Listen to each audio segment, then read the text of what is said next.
Hey everyone, welcome back to a very special episode of the Coffee and Cannoli podcast. This is part 1 of 2, where we will be reviewing WrestleMania Night 1 and Night 2.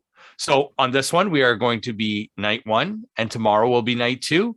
With me again, as always, our wrestling panel. Off to my right side over here. It's my right? Yes. We got the man himself, Muscles Marinara, making his return. Right below Muscles, we have Seth freaking Rollins Putty Man over here. Seth freaking Rollins. And right below me, we have Campo Reviews. I'll have all their stuff in the links below. Go on and check them out. With overwhelming success of our AEW review, we decided to review WrestleMania. We're going to do the same thing we did last time. We'll go match by match and give our thoughts. We'll recap it, give our thoughts and what we thought of it. And we're going to talk about how much Caps loves the pointing to the sign of WrestleMania. Like, everybody knows it's the biggest show of the year, and they still got to do that stupid crap. You know what it is? It's more at the end of the Royal Rumble. The Royal Rumble winner has how many times did Ronda Rousey point at that WrestleMania sign after? I'm Ronda. But like, even if I'm gonna go up to someone and I want a match with them, they won't say I want a match with you. They'll be like, and just point to the sign. Like, all right, Jesus. Okay, before you get into it, you want to know what drives me freaking what nuts? Grinds my gears? Well, you don't want to know what grinds my gears. You want to know what grinds my gears? Yeah. Ever notice, like, when you're watching either Raw or SmackDown, when somebody has a problem with someone, they'll be face to face. Logically, right. They'll be up against their face, say, "I got a problem with you." With WWE, they always have to be like standing next to each other like this. But they have to make sure their face is on the camera. I never noticed that either. Yes, like you know what? Not until you mentioned that. I noticed that. I just think of that now as you mentioned that. Like, you're right, though, because they always have to, their body has to be facing the hard camera. Why? Like, I don't understand. It's like when they have the women's division, all the women's division ladies are all standing in a row.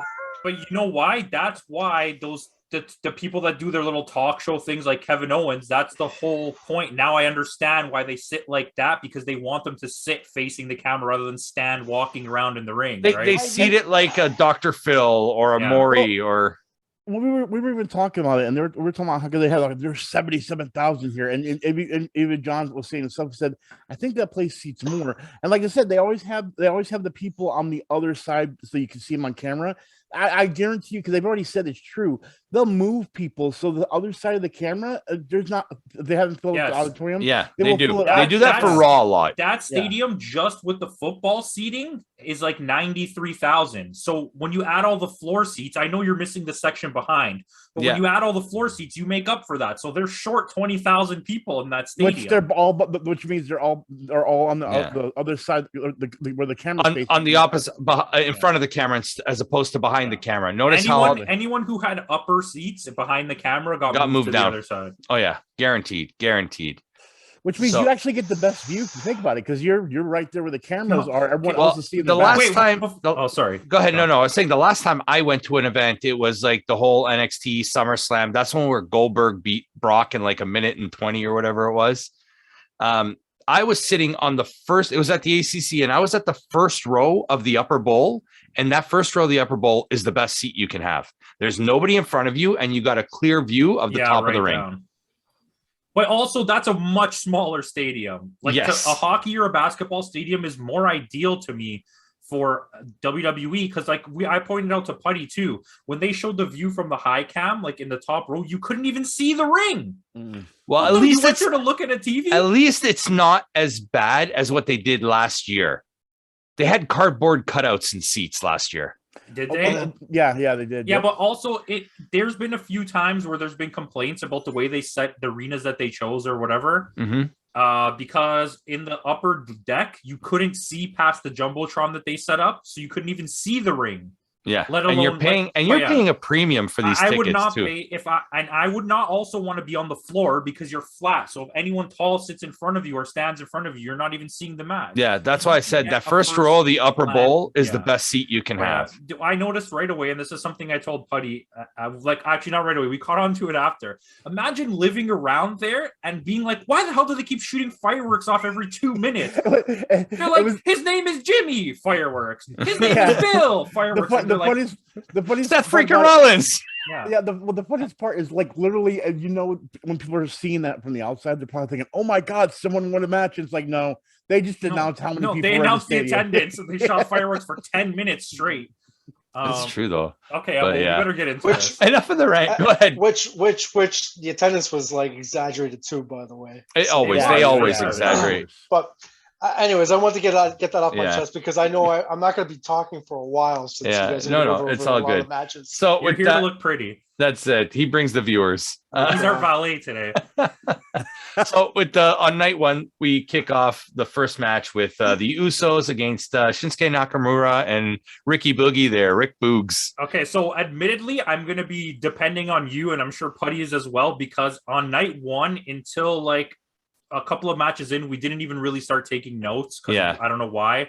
On night two, I was doing a baseball pool while I was doing it, so I didn't even start taking notes till the end of the thing. So my order is all out of whack. And then you can ask John. I didn't take notes at all. So I'll help Putty out with my fantastic notes. So I have the Usos versus Shinsuke and Booger Boy. Didn't that guy get injured? Yeah, he tore his quad. Not a bad match, but it felt absolutely pointless. It was. You know what it was? It was an ad for Mike's Hard half and half or whatever it was, because they're bring out Shinsuke and have a match that literally goes for 5 minutes. But the thing is too, even their outfits were like the lemonade and the iced tea colors with it was all that match was an ad. You have probably top 5 greatest current Japanese wrestlers in your organization. Shinsuke Nakamura personally is my favorite wrestler of all time. or at least Japanese wrestler. I've had the pleasure of meeting him. His talent is being wasted there. Yeah, I absolutely agree. And I think he's arguably the best wrestler in WWE, period, when you just let go one pure. Well, now that Cesaro's gone, yes. Gimmick aside, though, I'm not a huge fan of the gimmick. It's borderline Goldust.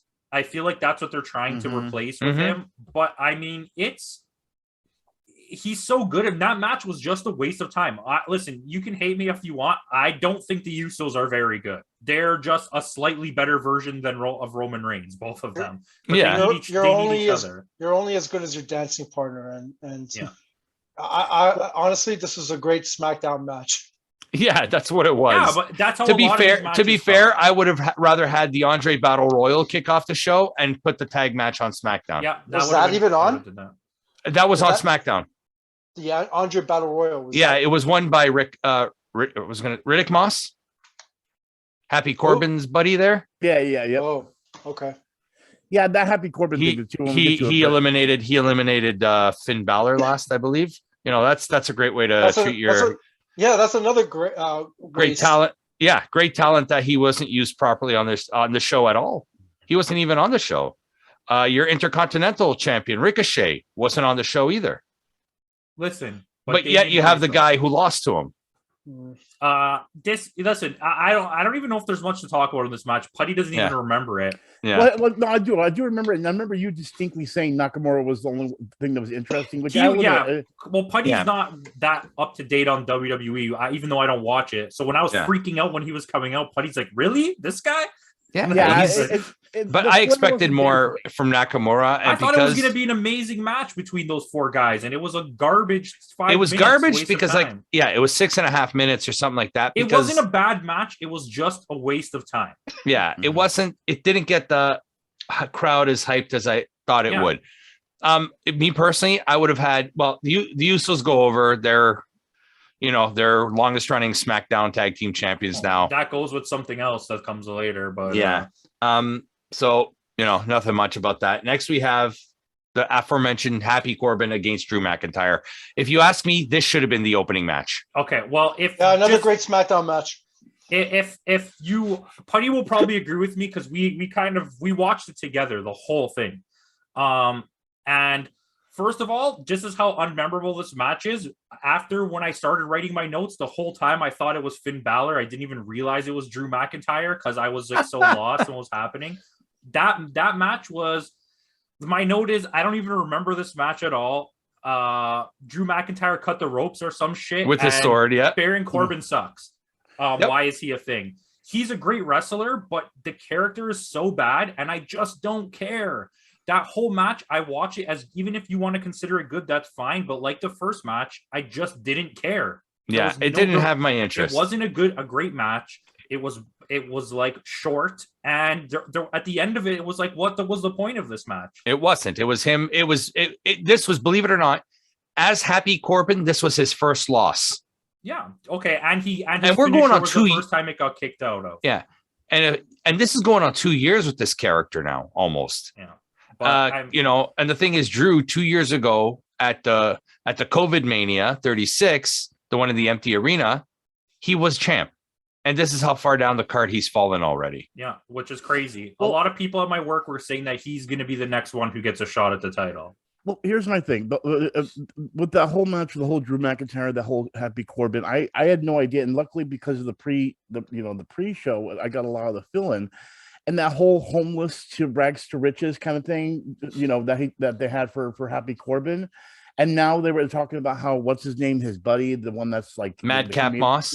Yeah. Oh, what a waste of space. Yeah, like that he's gonna that he would be better off without being with Happy Corbin. But like that whole storyline is just so freaking boring. It was. Like, it's the exact same storyline that they're telling in NXT with Cameron Grimes.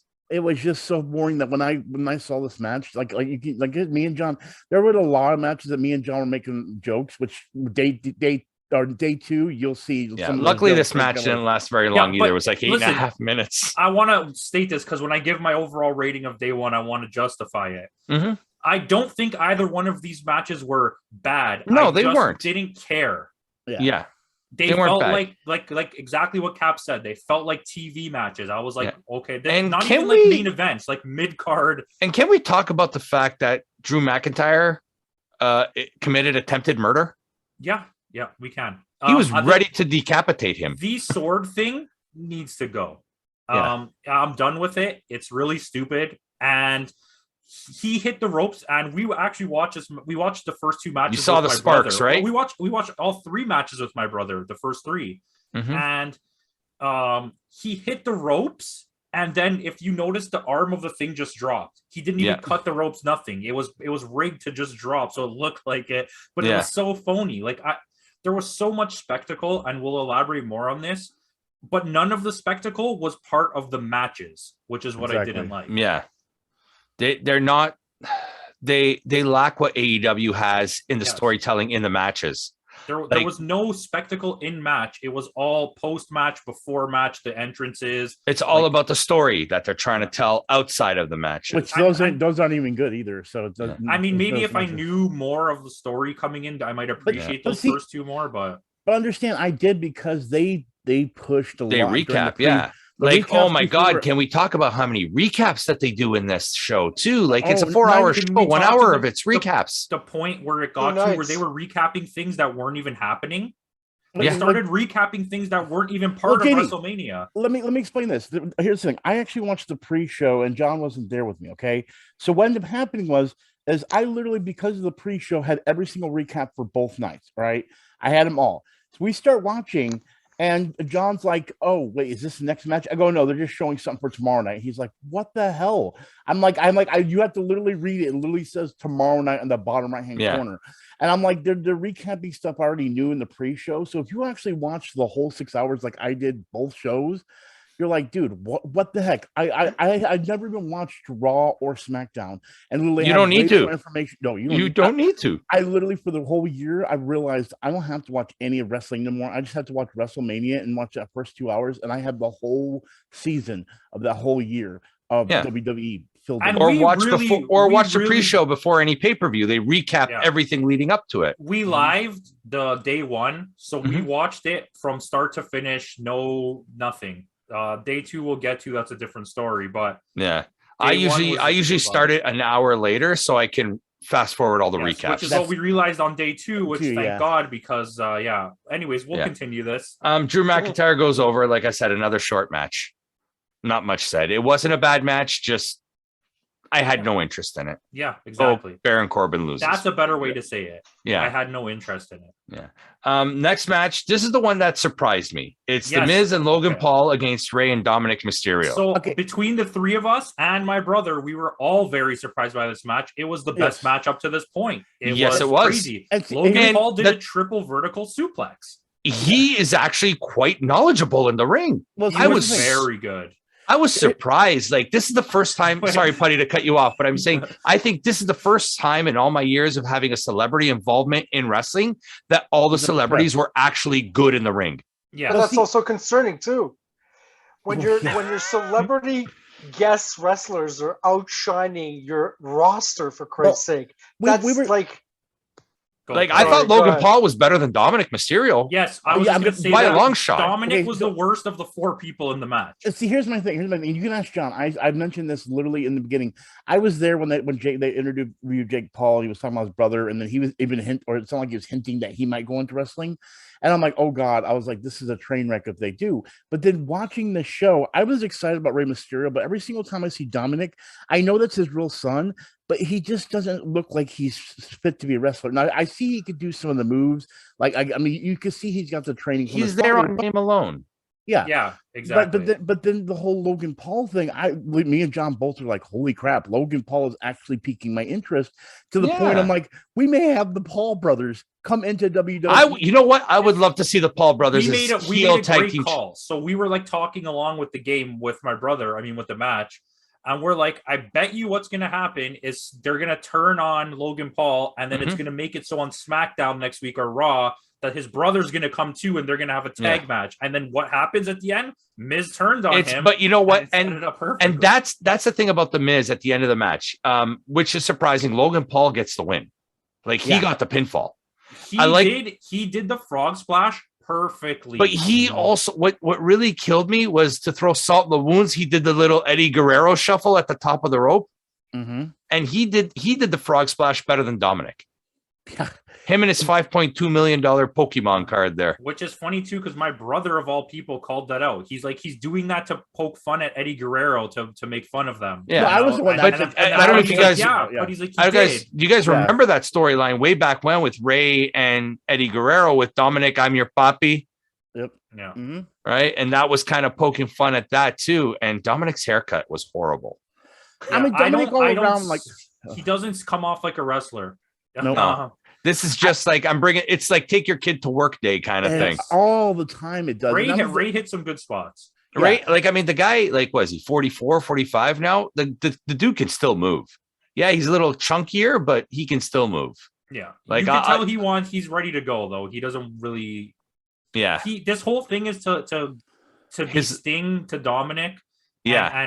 And get him going so that he can leave. That's the whole thing. The only difference is Darby Allin is actually good. Yeah, he's really good. But that was what I was telling John or anything, and John kind of, fixed my words a little bit. But like, I felt like Dominique would be better off not even showing his face and doing the same thing as his father, like have that face covered up, and he's going to go anywhere and be that mysterious side because he looks too young and he looks too much like I'm playing wrestling with daddy. You know what I mean? Yeah, and that look doesn't work. I agree. You know what I mean, it doesn't work. I don't.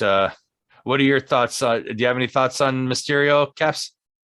Like Dominic, have you seen any of his? I don't want to talk about anything that involves Logan Paul. In terms of Dominic's progression, I think he's kind of hit a bit of a plateau right now. Mysterio can go, but I mean, I don't see Dominic being on the level of Ray. Well, I mean, a world champion. How about that? Mid card at best. He's gonna have to. He's gonna have to get to a gym a little bit and put on a little muscle. But that, I just don't. I don't see it. Yeah, I don't see it. I don't see superstar there. I don't either. I agree. It's Rey Mysterio. It's akin to when Rey Mysterio lost the mask. When Rey Mysterio lost the mask in WCW, they lost the personality of Rey Mysterio, and remember the pop that he got when he came to WWE for the first time with the mask. See, that's what I'm saying. That's why I feel like Dominique would actually like. I feel like he's got like he's familiar because he's seen his father so much that if giving him more extra time, he may become something that could be big. But just the look of does not work for me, and especially when you're working with a father that wears a mask. Like I know you probably want to show your face off, but like, dude, cover your face up, be more like your father in that way, and maybe I can get with the program. I think what would have worked better, like you were saying, what would have worked better with Dominic was start wearing a mask, build your character with the mask, and then at the like after 2 years, 3 years of working hard, getting to that point, reveal yourself. I'm Dominic kind of thing. Like, this is who I am. Like, how long have they been a tag team? Yeah. How long have they been a tag team? Well, they actually have a year. Like, I mean, like at some point, it's like, I don't know if whether he or not he wants to break away from his dad, but the fact of the matter is, it's he's riding on the coattails. Yeah. On YouTube, it was a few of those channels leaked that there was talk behind the scenes and from like a reliable source that what Rey Mysterio wanted to do was when he felt comfortable that he was ready to be alone, the storyline would be that Rey Mysterio turns on him, and then they have a pay-per-view match where Dominic beats him, and then Rey Mysterio retires, and then he's just going to take over. But he's too far. He's too far away for that. I don't think Dominic's anywhere near. But that was like a behind-the-scenes thing from a reliable source. I didn't come up with that. But logically, you want the young guy to go heel first before nobody's gonna. I would rather see Dominic turning on Rey. I'm tired of living in your shadow. Well, I'm not saying who's turning on who. I'm just saying it would have been them fighting. I'm just saying if I'm going to put forth a storyline, I would have the young guy turn heel because no fan out there is going to turn on the legend. Well, no, they did once. That Royal Rumble where Rey Mysterio came in number 30 and they were expecting Daniel Bryan. Yeah, but he was a victim of circumstance. Yeah, that was a completely different. That's just WWE being WWE,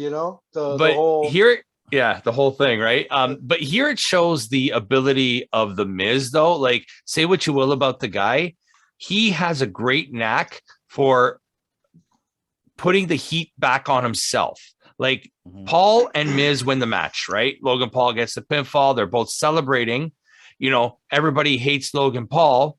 Miz turns on Paul, and all of a sudden the heat's all on Miz, and Logan Paul's the babyface. Yeah, it's very okay. Look, this is my thing. I was telling this to Putty. Because everybody hates the Miz. No pun.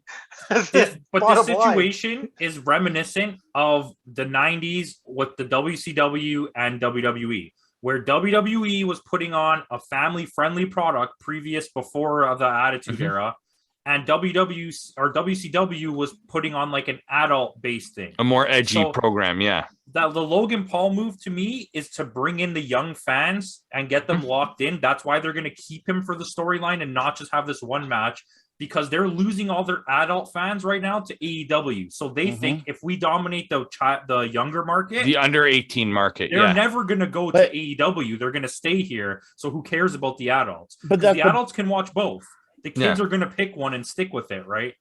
And that's the thing. That's also we're going to get to later and everything. It so feels like. And see, the thing is, John, I know when we get to that point, he's going to hate me for what I'm going to say, but there's so much of them pushing this Attitude Era that we're going to be. I feel like that's what they're going to. This is Attitude Era light, though. I feel. No, I agree, but push Attitude Era light. I don't see that. I don't see that at all. They want to give us the idea of Attitude Era without any of the product. Attitude, yeah. Well, yeah, that's what I'm saying. But that's the reason why when we get into the Putty's thing is really going to make me mad. So we'll wait till we get there. We'll wait till we get there. Okay.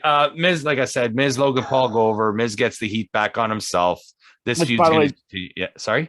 No, I was going to say, and I was just going to recap on what John just said. By the way, John, I have added since 24 hours. I've added something to it. I don't want to hear it. All right. So on the next match, this was also, I liked this match a lot, was the Bianca Belair Becky Lynch match. I did too. So we both had kind of mixed feelings about this. I don't think this was a bad match, but there's a lot about it. Okay, so the very first thing I want to say is very early on in the match, me and Putty both were getting like pretty angry with how over exaggerated and annoying Becky Lynch was being. Yeah, it was like not realistic at all. it was like you were acting in a children's show, and it was so pathetic. And I usually like her character, and the way she looked, the look that they gave her for tonight, she looked like Poppy, and it was so dumb. No, you know what she looked like? She looked like what's her name from Blade Runner. That's funny you said that. Yes. I actually said she looked like the lead singer of Paramore. See, but I'm sticking with my thing. I think that they stole that look right from Poppy, because they used Poppy a bunch of times, and that's exactly her style. Yeah. And either way, right at the very beginning of the match, Becky Lynch went for a moonsault and almost landed on her head. She didn't even get close to making it over. She botched that one for sure. She botched a few times. She goofed up a lot of both of them did the power moves where they had to do lifts, and they were like falling backwards trying to lift each other. When Bianca Belair hit the 450 splash and Becky Lynch kicked out, we both screamed like, no way. We're like, there's no way you just kicked out from that. Yeah. It was you're right. Some of the stuff was over exaggerated, but I don't know. The general match was fine. For me, with this one, Bianca Belair, she goes over, she becomes the new Raw Women's Champion, but this did not feel as special as her first win last year. Yes. Okay. So you gave her the belt, which is what everybody wanted. You made the push for her. Then you brought Becky Lynch back and immediately took the belt from her. 26 seconds.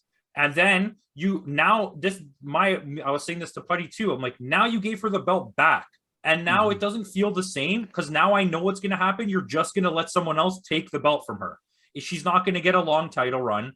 There's no way they're going to keep Becky Lynch without a title for long. Who knows? At the posting of this, she may have lost it tonight or last night on Raw. We don't know that. But I haven't watched Raw. But there was a few situations. Bianca Belair took a boot right to the eye when Becky Lynch they both looked like they didn't know what they were supposed to do. Bianca Belair moved up like she was going to catch her, and she turned it in like some sort of drop kick or something. So it looked like she was supposed to do like a 360. Like off, but she kind of like and right to Bianca the face. Belair was going to catch her. Eye. Yeah. But then Bianca Belair went up to like catch her, but then realized I'm not supposed to do this and started backing away. And right when she spun, she kicked her right in the eye. Yeah. Which we rewound it. Like, and the thing is too, like I said, these are talented women. So like, I don't know. It's honestly from this match, I haven't seen that many, but I've seen a few. I think Becky Lynch is kind of overrated. She's more of a character than a really good wrestler. Yeah. Bianca Belair was doing some amazing things. Yeah, I'm actually a fan of. I've never seen her before until literally, Bianca or Becky. Bianca, but Becky, I've seen like in like online or thing. Bianca, I heard nothing about, and actually, I'm kind of a fan of Bianca's now. You know what I mean? I actually like, except the entrance. The entrance sucked. Yeah, with I whip my hair back and forth there. But yeah, it wasn't a really bad match, but there was a few times where I know everyone makes mistakes, but Becky Lynch is supposed to be like the best women's wrestler in WWE, and she flubbed so many times in that match. And then I'll be honest, this is better than the match we'll get to on night 2. I'm going to just say this now. Both women's matches tonight are completely different in every single way than the match in night 2. Sorry, that's what I meant. The other match that in night 1. Sorry, I'll give it that. But Bianca goes over. She wins. She's new Raw Women's Champ. They put the belt back on Bianca. Let's see what. Now she's beaten. Maybe this is what they're going to do. She's beaten 2 of the 4 horsewomen. Next, maybe tonight, Bayley makes a comeback, a return tonight. She goes into a feud with Bayley. She beats Bayley, and then at SummerSlam or something like that, they do what they did with the men's title for a unification match between her and Charlotte. That would be nice. Yeah, I would like to see that, and this way she could say, "I've beaten all 4 of the NXT horsewomen," kind of thing. So let's hope they do something with Bianca, because it sure is. It was a good match. It's a 7 out of 10. Like I'm being a little overly critical about a lot of this stuff, but I feel like I did the same thing with AEW, and I got to do the same thing here. Yeah, but we gave AEW a high rating anyway. Yeah, it was a solid. Yeah. Next was the surprise of the night. Was it a surprise? Well, the worst kept secret in all of professional wrestling. But my God, what a pop! Yes. He kept the same theme song that he used in AEW. Yeah. That's the same theme song. I forgot who the band is. It's something, the song's called something about a kingdom or something like that. But he kept the same theme song. Seth freaking Rollins against a returning Cody Rhodes, the American Nightmare. Now, see, here's the thing. I was excited about this match. John actually predicted it because literally we were talking about. He said it too. I did too. Oh, he did too? Okay. Because I said it was either that or Austin Theory. Then I realized Austin Theory was on night 2 against Pat McAfee. Yeah. Wait till we get to that. That's gonna be okay. Anyway, yeah. But my point to the thing is I already knew who Seth Rollins. I already know who both these wrestlers are. I didn't know. You mean Mr. Becky Lynch, Seth Rollins? Yeah, right. But Seth freaking Rollins, which I'm going to call him from this point on until the end of this match, because we've heard it how many times during the match? At least 39. Yeah, right. And so Michael Cole. Oh my God, Michael Cole, stop! Like, I know you have Vince in your ear telling you, "God damn it, say Seth freaking Rollins." It's not Seth Rollins. It's Seth. And you know that, and you can hear Michael Cole, Seth freaking Rollins, like every time. But that aside, this match was just in general, not even take the Seth freaking Rollins thing aside, the most hype. The announcing for it was the worst of every single match in this whole thing. It was so annoying. I wish we muted it, but because the in-ring work was spectacular. Yeah, honestly. One of the best matches. I'm going to say it right now. I don't care. I'm not waiting. This is the best match of all of WrestleMania. It's probably the best match of the last 5 WrestleManias. It was. I agree. Really good. And Cody Rhodes, funny enough, from AEW, like we said earlier, all of a sudden the spectacle was in the ring, going through tables, going through the ring post. It was like the beating that he took in his body, he was the only wrestler in the whole weekend that you could see was visibly beat to crap on his body. Yeah, you could see the bruising, you could see the swelling. It wasn't like watching any of the other matches from these 2 nights where it was a WWE match. This was a pure and simple AEW match, and it was hardcore as hell, and I loved it.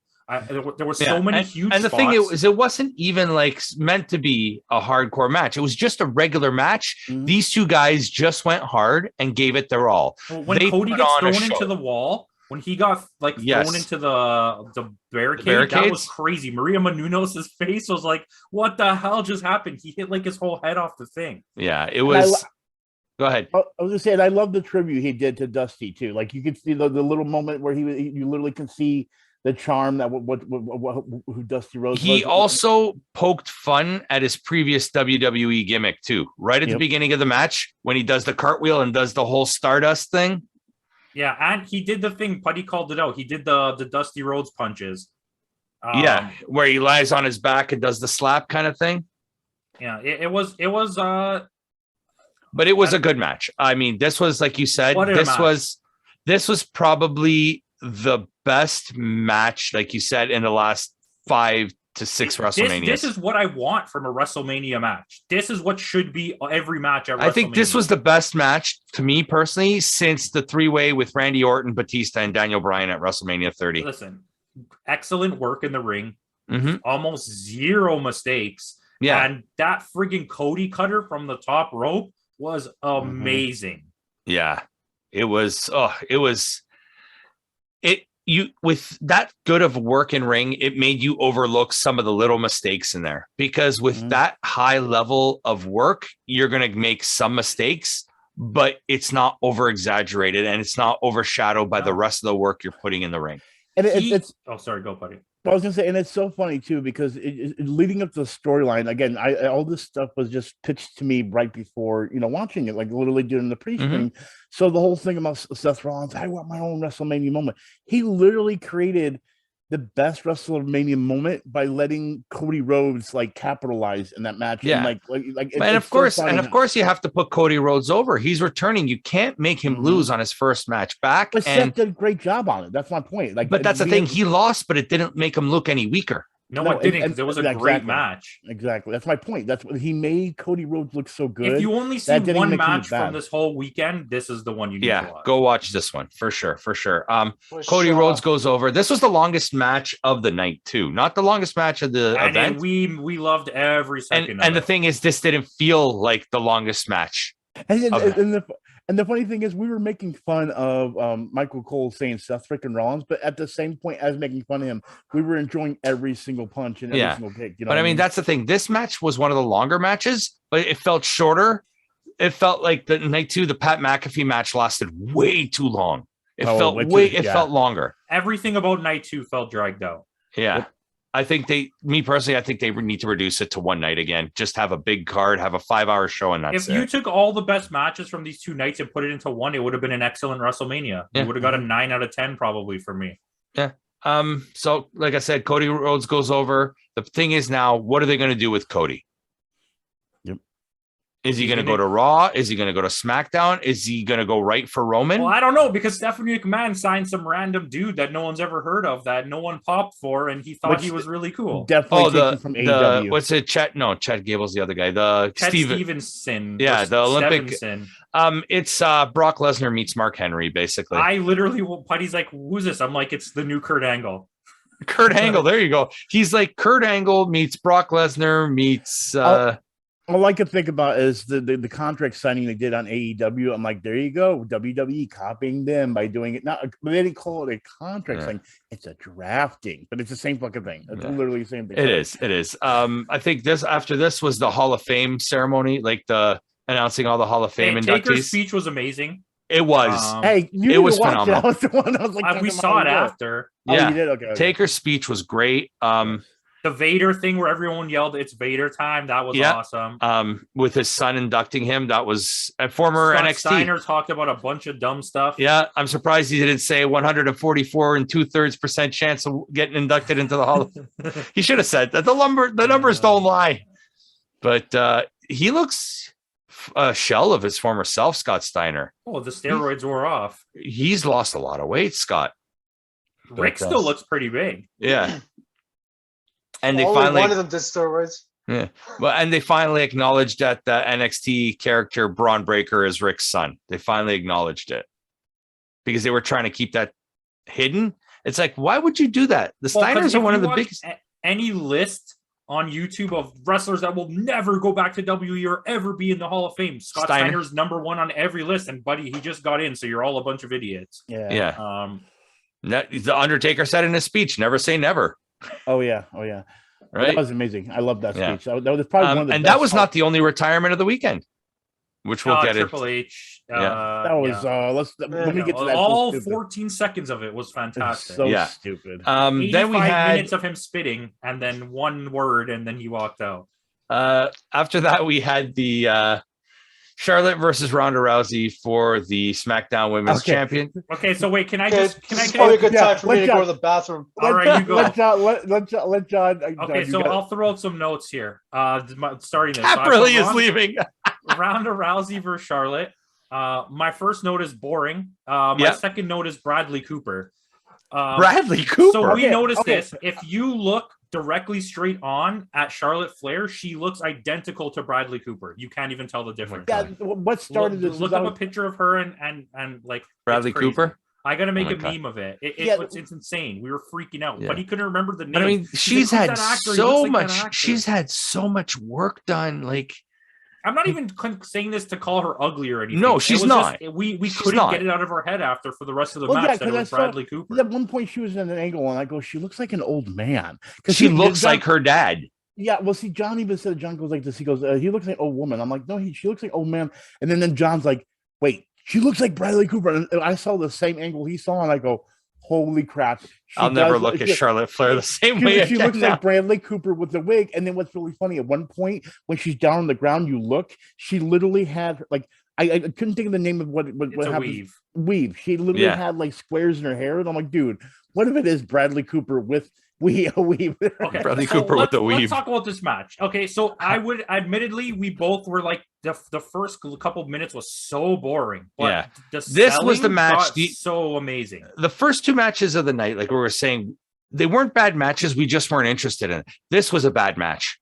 I don't think this was a bad match. I think it was. I didn't. Okay? This was the worst match of the night for me. Let me get into why I don't think it was a bad match. I have a nice paragraph here. The selling was amazing. The character performances were great.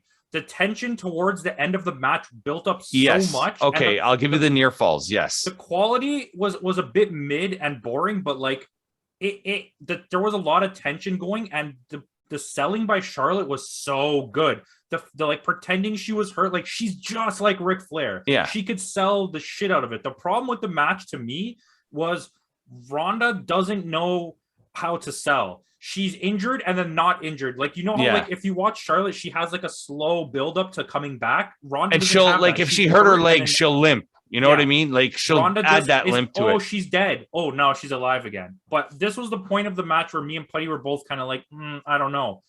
As soon as she got she was in an ankle lock, she was in a leg lock for like minutes, surviving. She got put in an armbar. It was not even locked in yet, and she already tapped out. Yes. Yeah. That part, it wasn't even in. We rewound it. The lock, it's not even locked in, and she's already tapping. Then after all the beating that Ronda Rousey gave her for the whole match, one move and Ronda Rousey was done.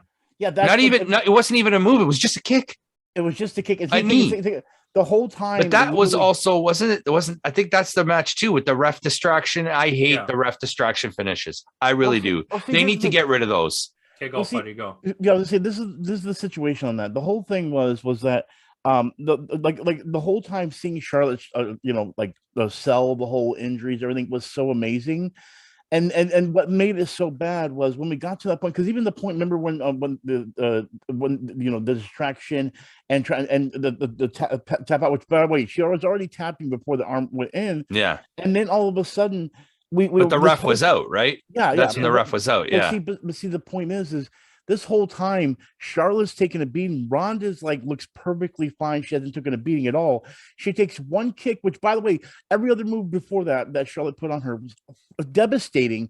Yeah. And all of a sudden, the one move that was not devastating knocked out Ronda Rousey. She was down 1, 2, 3, pin. All of a sudden, Ronda Rousey's like the Undertaker, like, what just happened? I'm like, are you seriously telling me? And this is a woman in the UFC that was never tapped out and was never knocked out. Well, after she lost her title, she got the crap kicked out of her match after match after match. Yes. What was her name? As soon as she lost her title, she lost all her confidence and she took a beating constantly, and that's why she retired. I always thought she was overhyped as a UFC. I was never a fan. I don't think she's that good of a wrestler. I think as a pure fighter, Shayna Baszler's a better fighter. I agree, and I think. And she's more believable as a tough ass. Really, I think the best woman wrestler is the tall one. What's her name? The Australian girl. Oh, Rhea Ripley. I think Rhea Ripley is the best woman wrestler in WWE right now. But it's not to say Ronda Rousey's bad, but she reminds me of Brock Lesnar. Comes in title. But that's exactly what she is. Former UFC champion. But you need to have a story. You can't just walk in every time you want and immediately get put in a title. Yeah, she was another one that did one of Cap's favorite moves. Yeah. You know what? I'm going to put it right in the corner of the video so Caps can point to it. There's been a lot of complaints. I mean, Ronda's more willing to work.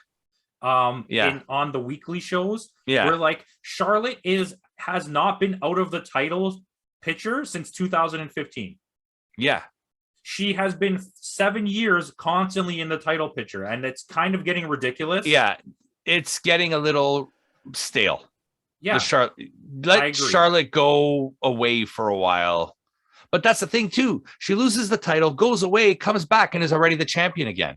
Yeah, I don't know. And then meanwhile, you just, I don't even know what Natalya is there for. She's so talented and does not ever get a chance to do anything. She's the woman in the Royal Rumble that fights for a little bit, then gets thrown out. She's the woman in the tag matches that's just there to do one good spot and then get her butt kicked for the rest of the match. I was stop you, John. We'll get back we'll to get that there. later. It's just I don't know. This match wasn't bad, but it had a lot of issues. That's it. I'll give you that. So at this point, I thought that's it. I thought the show was done. Well, we knew what was coming, me and Putty. So yeah. Okay. See, I didn't. I thought the show was done, and I'm thinking to myself, why the hell are they showing all these recaps? Usually the title match is the main event. Show goes off the air. So why are they doing all these recaps? Me personally, I thought the Kevin Owens show was going to be kicking off night 2 of WrestleMania, whereas when they put it when I saw that they were going to put it as the main event, you knew the Stone Cold match was coming. Yeah.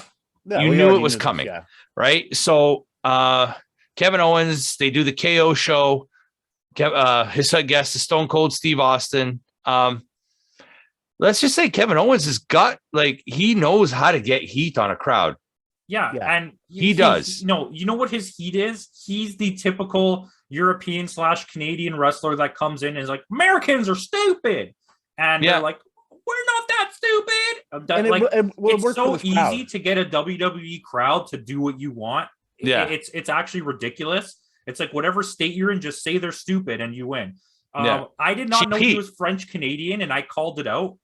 And Putty's like, and then he said it, and Putty's like, "Holy crap, you're right." I'm like, "Yeah, I can hear he has a weird accent." Him and both Sami Zayn, and Sami Zayn. I not only did I not know he was Canadian, but I didn't know he was French Canadian. But he come over here, Stone Cold, you come, and it's like then his accent goes away, and you're like, "What? Okay, I don't get it." Yeah, it's a weird. It's not a full on French Canadian accent, but it shows up every now and then. Yeah. And he did a great job putting Stone Cold over because Buddy. My only note here is his legs don't work. Stone Cold, nope. To get in and out of the ring, he had to throw his body under the rope. And to get over the barricade, he had to roll over top of it. And good job on Kevin Owens for selling the way he did for Stone Cold. Yeah, he made Stone Cold look like a superstar again. And this will happen later. We'll get to that later. But one thing me and Putty didn't like was we were expecting this is when it's going to come. There's going to be a triple backflip Shawn Michaels stunner happening, or The Rock, and he got stunned and he just fell over. And we were like, what? We're like, all of this and that's what happened? I wanted to see him go flying out of the ring or something. Yeah, especially someone like Owens who can take a really good bump. Yeah, but this was good though. I liked it. This was really good. Stone Cold said he wouldn't come out of retirement unless he knew he could perform at the level he wanted to, and I enjoyed it. I enjoyed it. This was a great send-off for Stone Cold. If he never were to wrestle again, I'd be happy with that. It was fun. It looked good. And then he shows up on night 2, and we'll talk about that. Yeah, that's super hype. We had a rule to talk about. As soon as we hear the glass break, we have to shut up until the music stops. So and we literally did that too. We just listened to the pop the whole time, and it was so awesome. That was he had the biggest pop of the night too, bigger than Cody. Cody Rhodes was bigger. It wasn't longer though. Stone Cold's just kept going because that music lasted forever. It was loud. And Ash said, how long is the song gonna last? Because they just keep playing his theme song over and over. He has a perfect type of song that you can loop it and you won't notice that it's ending. It's just like an endless. Yeah. Fucking it was dope. It was dope. If I was Kevin Owens and I was doing that initial interview, I would have egged him on a little bit more. I would have even thrown in a bit of a curse word in there. Well, Austin called him a flat out asshole. Austin swore a few times. But if I was Kevin Owens, I would have done that to him and really egged him on. Yeah. And build up that drama and be like, oh, he's actually going to take the match. Yeah, I would have called him an old fart. I would have taken. I would have if he said you're an old piece of shit. Yeah. Well, I would have. That's really what would have put people over and be like, oh shit, this guy got insulted, and now he's actually going to kick his ass. Yeah. And I think the match was done intentionally with his kicks were horrible at first. Yeah. But to me, it was more like the spinach to Popeye type thing. The more beers he drank, the better he got. But Michael Cole even alluded to that. Was it Michael Cole or Corey Graves alluded to that as well? Popeye has the spinach and Stone Cold has the Steve Weisers. I'm going to get to that too because you could tell, he usually Stone Cold in the ring does not drink, and when it's always usually non-alcoholic beers. But you could tell today in that match, he wanted those beers because it was helping him fucking move around. The more he was loosening up the muscles. It was a marketing thing too. Because at one point you saw it. There's one point where they had the camera positioned just right, and all you see is the front of the can as the match is going on. He called it. He's like, why did he just open that beer and then immediately put it down on the ring? That's what I wanted to say. There were so many times that you could see things were set up like that, and that was the other thing too. Because we're going to get into some other things. I really want to. When we go into the next night, there's a couple things. When we get to the one part, I really want to jump in and take over because there's a few things I wanted to say. But that was the thing. You could see that he was selling the whole drink, and it's funny. I wanted to bring because you guys bring up the cussing, and I didn't get jump in on that the thing is, the next night, I love how they're pushing this. Like, this is the reason why I feel like they're trying to push more of the Attitude Era, is because there was a little bit of cussing, but then the next night when they did the recapping, guess what?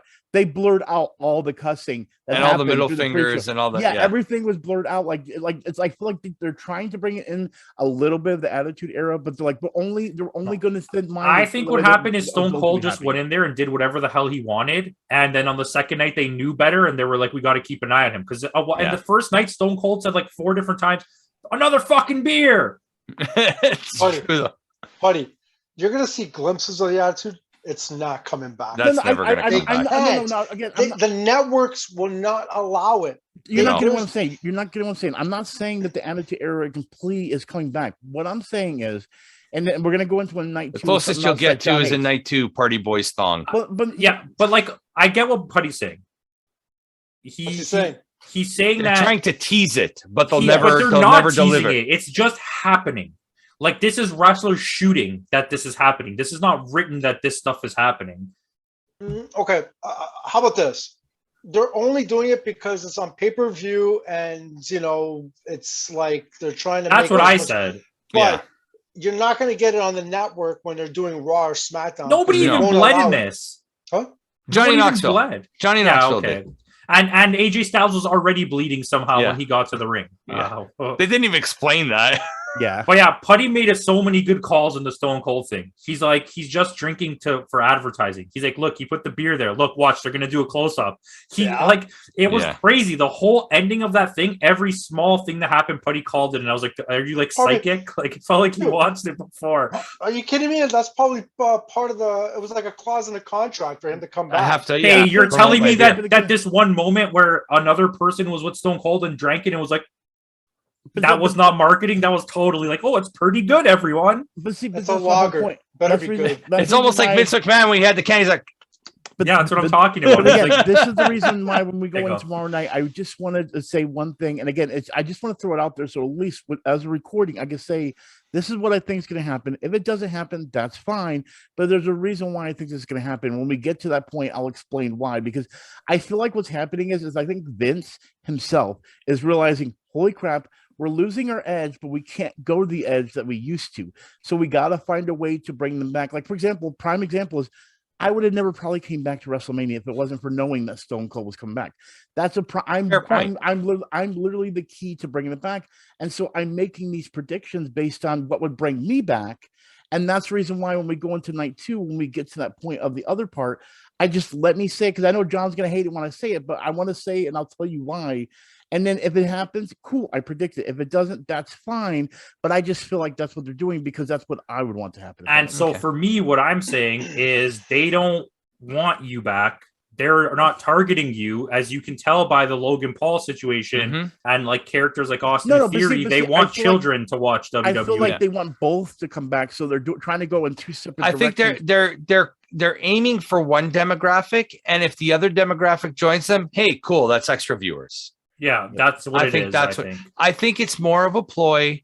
I have this suspicion that Vince McMahon is going to take the company public. He's going to sell his shares, and nobody's going to end up with. He's the type of person. Well, if I can't have this company, nobody's going to have this company. And it's proof and point where he removed Triple H, not just because Triple H got sick, because they removed Triple H from NXT even before he got sick. Yeah. Like, they rebranded it. They put Kevin Dunn in charge of NXT. Like, Kevin Dunn, why? Kevin Dunn doesn't know how to book. They got rid of all his guys. Like, and even if anybody watched the NXT show on that night, which was a whole hell of a night of wrestling, but even on the NXT show, Tommaso Ciampa, probably one of the last guys of Triple H's guys, is gone too now. So who's left? You played yourself. Right? So it's, I don't know. But that was the main event of the night. I think it was a great way to end night 1. If I was a wrestler of this company, I'd be pretty damn pissed off. You know what I mean? Like, you're giving the main event to as a fan, it was awesome. But you're giving the main event to a 60-year-old man. But that's their MO, whether it be Stone Cold, whether it be Goldberg, whether it be The Undertaker, whether it be like. Yeah, but how you expect to build any stars if you're giving? They don't want to. They don't want to. boss. That's why I feel like. But yeah, The anyway. company's They're never trying to grow. They're never relive. gonna go They're forward. trying to live on the laurels of their past. Yeah. I mean, Hey, remember this guy? He's back. And if you want to know what's holding them back, it's this. And you're not going to develop, you're not going to make any more make stars if you're going to keep doing this crap over and over and over again. And this has been happening for the last 20 years. 20 years. I mean, it's I don't know, man. It's crazy. You're giving spots to like celebrity guest wrestlers, and you cancel a match. Apparently that one of the matches got canceled the first night because some of the other matches went too long. And Which one? What's Big E's group? New Day. Yeah, they were supposed to fight the first night. Oh, and they moved it to the second night. They moved it to the second night because a couple matches. And that still only lasted less than 2 minutes. Yeah, we'll get there. Yeah. And it's crazy. Like these guys have been waiting their whole lives to like be on something like that, and and these guys are actually the ones that actually work for the company. Yeah, busted their butt to get. But like you said, Finn Balor, Ricochet, who also is not on the show that should have been on the show. There's a few, but like I don't know. It's okay. It's backwards booking. Let's go first night, ending it now. Let's do rating. Let's give a rating and a best match, worst match. So I'll go first. It's 8 out of 10. Mm-hmm. 8 out of 10 for me. I thought this was a fantastic opening day. Best match was Cody versus Seth. Worst match was probably the first one because it wasn't even really a match. Shinsuke and I can give you that. Booger. What about you, Putty? Okay. I mean, 8 out of 10. I would say again, same thing. Seth Rollins and Cody Rhodes, best one. I mean, kind of tied for me for the Stone Cold, just because the Stone Cold had nostalgia feels for me. Worst match, for me, would be the Drew McIntyre Happy Corbin one. That one was just that was just complete dog crap. Yeah, that would have been close. There was no interest in that. Like you can get us, John. I had no. I you could tell like starting of WrestleMania, I was like, I'm bored. But at least that one was short. Well, yeah, but it was still like it was so short that I still forgot, except for the sword. And again, can we talk about the sword? It looked like it was like made out of like a freaking a tinfoil or something. Aluminum foil, whatever. Yeah, aluminum sword. I go a little lower. I give it a 7.5, only because I did end up watching NXT earlier in the day too, and that was a really good show as well. And I guess I had a little bit of wrestling burnout. I watched the Ring of Honor show the night before too. So yeah, that one you had to return a Samoa Joe to Ring of Honor. The Young Bucks showed up. FTR beat the Briscoes, and they're the new ROH Tag Team Champions. So it's like you have these AEW guys now invading ROH, and I'm looking forward to see what they're going to do with that. But that aside, we'll leave that for another show. But I would give it a 7.5. For me, worst match of the night is a toss-up between the Charlotte Flair and the Shinsuke Nakamura match. You want an opening match to catch your attention with lots of interest, and it didn't. And that match should have. But see, right. I think the reason for me, the only reason why I gave the other one more bad score was because both of those matches were bad.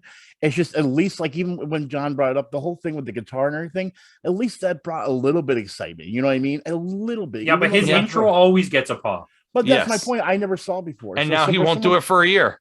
Yeah, but for someone like me that could WrestleMania, that brought attention to me.